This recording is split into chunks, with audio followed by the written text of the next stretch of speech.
Finding a bid of Air India is crucial for the government right now, especially with hefty disinvestment targets of over 2 lakh crores that have been announced in this budget.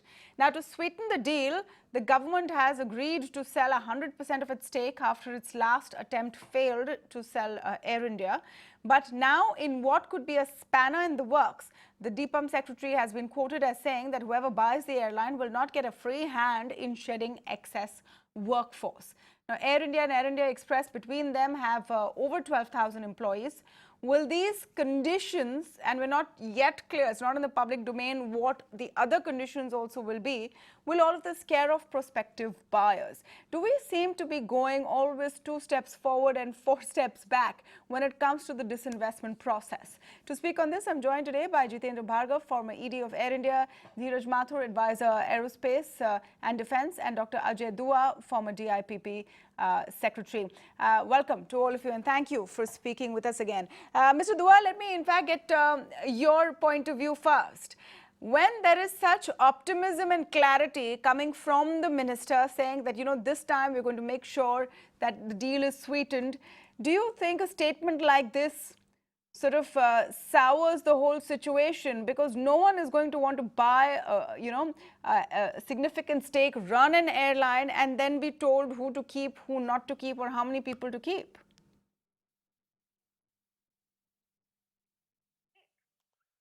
Tamanna, if this is what the government spokesman, the representative of the Ministry of DIPAM mentioned, then certainly what your apprehensions are, those are well based. I thought, I read somewhere that what he had said was that the government will take a reasonable position on this matter. By reasonable, I thought, overall, with all the subsidiaries of Air India combined, not just the 3 being put on the board, on the block, I think they have 17,600 employees, of which about 55%, that makes it 9,600 or 700 as permanent. That when he said they will take a reasonable stand, it probably meant that the permanent staff would be treated differently compared to those who were contractual. But reasonableness also could mean that everybody, the laying off the workers or continuation, would be as per their contracts. If there is a provision somewhere in somebody's contract that he has to be given 3 months notice or in lieu thereof wages for 3 months, so be it. But to say that the government would be protecting or kind of going out of the way to protect the labor force, which is rather large, I would say, though Air India spokesmen have been saying that considering its fleet of 120 odd aircrafts, they don't think it is too large. That could act as a dampener on otherwise, I think, at an offer of the government which sounds quite reasonable. Let me read out the exact quote, and this has been quoted by a wire agency which has been picked up. It quotes Mr. Pandey saying there will be certain protection to employees and there will be other conditionalities, and this will all be listed in the share purchase agreement. We do not know what those conditionalities are at this point. He was, of course, speaking about, in the context of Air India as well. Now, maybe the interpretation is what you are saying, Mr. Dua. Dhiraj Mathur, do you think that there is more to it? And even if there are layers and interpretations, why put this out when, you're in the process of trying to find a buyer at a tough time in a tight market for a product like Air India? Well, I won't get into whether there was a need to make that statement or not. But let's look at the problem. What is the magnitude of the problem? Yeah. As Mr. Dua said, Air India has about 9,400 permanent employees out of a total of 14,000. Contractual employees are 4,200. On deputation, they have 2,867, and they have 662 casual employees.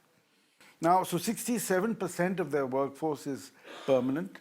And of this 67%, according to the EOI, 36% are going to be retiring in the next 5 years.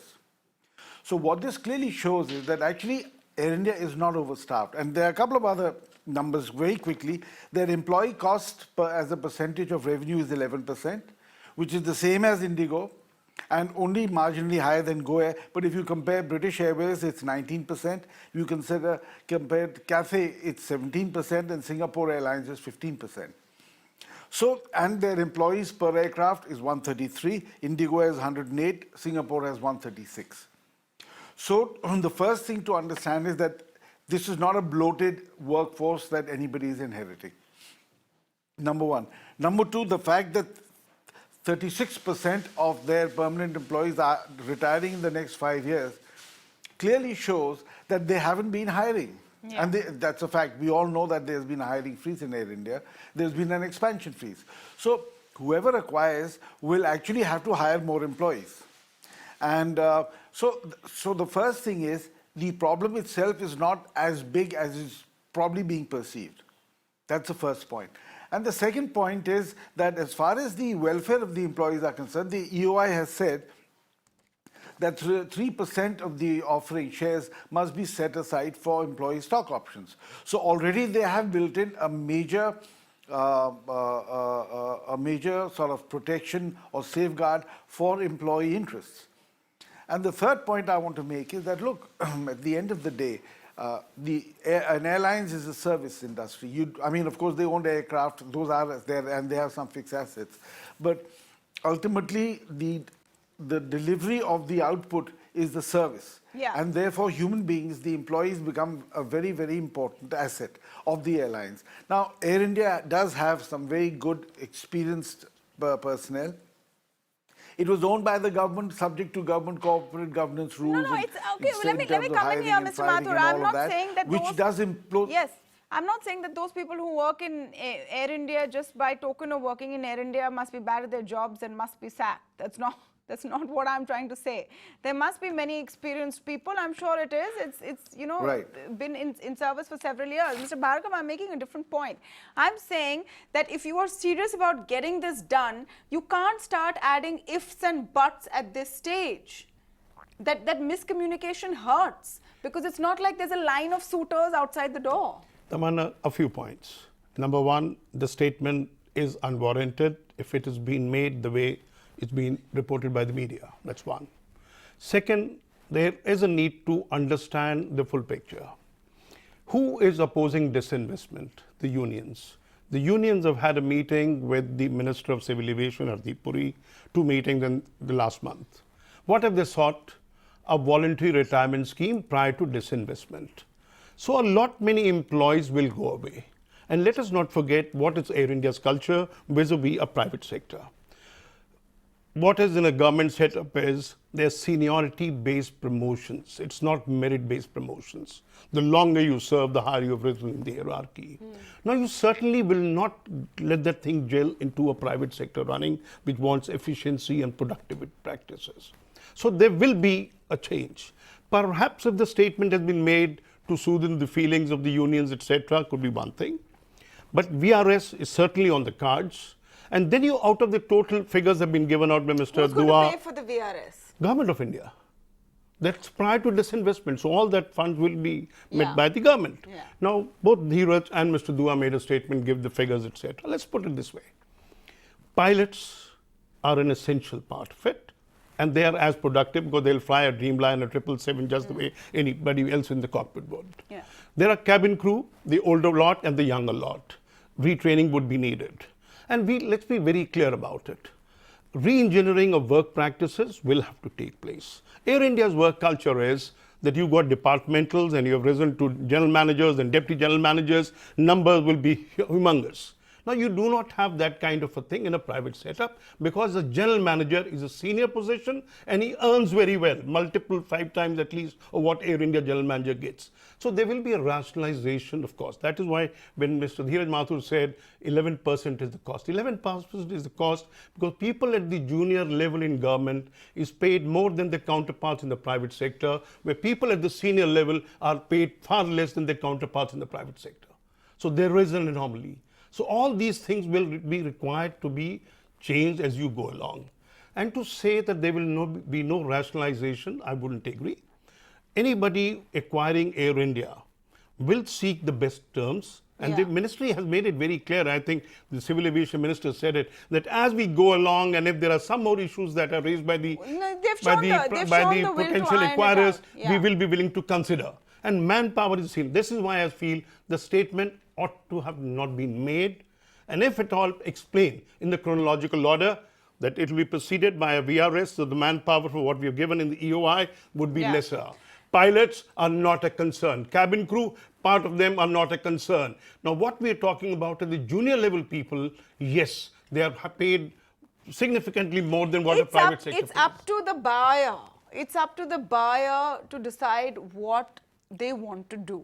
I'm saying that free hand needs to be given. Tamanna, you made a statement yourself. You don't want the manpower to be sacked. Having worked for 25, 30 years, we'll hate to see a situation this that's not the statement But there I has made. to be... That's not, I'm saying I'm not assuming that everyone who works at this airline right now is not worth keeping on. That is not what I'm saying. But I'm saying you'll have to leave it to the buyer. My problem is that if you are going to embark, let me take this to Ajay Dua. I'll tell you what the concern is. If you're going to embark on a very ambitious disinvestment target, you already have one to complete for this year. You've set yourself a target of over 2 lakh crore rupees for next year.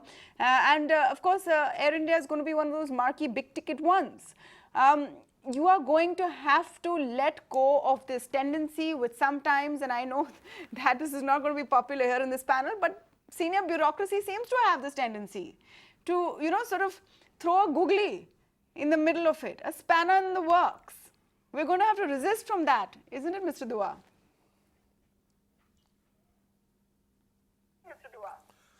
I would tend to agree with you entirely on that, Tamanna. My concern is, and very rightly I think that the background has been set out by Mr. Jitendra Bhargava about the staff and the need to go forward in the manner which as he explained. The fact of the matter is that if a VRS is initiated as the union is demanding, I am not sure whether it will be availed of by the staff members who are otherwise not required, or will it be taken by people who actually are good, who the next owner also might like to keep. These kind of conditions are always put. In the 2 VRS rounds that we have had in the past 20 years in Air India, pilots have not been allowed, the younger lot of people have not been allowed. So it was only aimed at those people who were in surplus or who the airline wanted to go. And once the people know, and the employees know that the airline is being disinvested, will go to a private airline. A lot of people uncomfortable with the private sector culture that's going to come in, or are likely to face a wage cut kind of a thing or rationalization. Let's put it this way, when Jet Airways folded, what did we see? A lot of Jet Airways employees joined SpiceJet and Indigo at far lower emoluments. So a similar scenario would be haunting them. Now, when you have this kind of a thing, people may tend to seek advantage of the voluntary retirement scheme. And in my opinion, that is one reason why the unions have sought one from the government and put a precondition to their agreeing on disinvestment. That's one part. The second part, which is more critical, is that we must look at very clearly that employees of Air India have been managing Air India and doing a fairly good job. Now, when you take on 2 key performance indicators, on-time performance and occupancy factors, what is the difference between the best airline in India and the last airline? 6-7 percentage points. Now, they are delivering. So, as you very rightly said also, not all employees. A fairly large number of employees will be able to adapt themselves to a private culture. Right. I see no reason why it is. But then let me explain, there are special category of people in Air India. For example, the crorepati sportsmen whom Air India have employed and are being paid. They're crorepatis, but yet they draw their salary out of Air India. Now, they can certainly be dispensed with, and why burden the potential companies? No, my point is, my purchase, I'm taking it on and I will remake as I see fit. Unless that freedom is given, Dhiraj, Mathur, it's going to be tough. Because this is not necessarily a seller's market as far as Air India is concerned. It's going to be a buyer's market. Yeah. So I completely agree with you. As I said, the important thing to remember, the most important thing to remember is the size of the problem. It's not as large as it's understood to be. So that's the first point. The second point is the government has also already made a provision for the 3% ESOPs for the permanent employees. So part of that protection has already been built in. And of course, whoever comes in will rationalize, will retrain, and will offer a golden parachute. That's par for the course. It happens in every M&A across the world, that there is always a golden parachute option offered to the employees whom the acquirer doesn't think would fit into his scheme of things. And I think that's going to happen here as well. And Mr. Bhargava has mentioned that the unions have asked for a VRS, which is exactly what a golden parachute is. So again, we shouldn't get too caught up by possibly a casual statement by somebody, because ultimately when you'll go by what's written in the RFP and the EOI, and the government has made its intention very clear that they want to disinvest. No, I'm sure you're thinking, why are we making a mountain of a molehill? But alas, we have seen this happen and go back and forth several times. So maybe there is a level of alertness which is required at this point. I don't think I think the stakes this time are too high. I hope so. And the intent of the government, its seriousness is very, very high. I do not believe that they will allow... I don't think that the final RFP terms and conditions are going to be unfriendly for... well, let's hope so. Well, let's hope so. I mean, that's what all the indications I don't think an airline wanting to acquire will go by what the media reports are, or what a statement has been made. When they are doing hard bargaining across the table, they work and protect their interests. Because one, government is keen on ensuring that the disinvestment exercise is a success. But true. Second, but you know, Mr. Bhargava, that government is not necessarily one monolithic entity. So let's make it easier. It will get on to the political level this time. I don't think the government is going to allow the fate of the disinvestment exercise to be fully executed by the bureaucrats who have no stake in it, whereas there is a political stake in it that we must see it through. Well, that's another toughie as well. But anyway, we've been tracking the Air India story here, the journey over here, and we'll continue to do so. I want to thank all of you for joining us on the show this evening.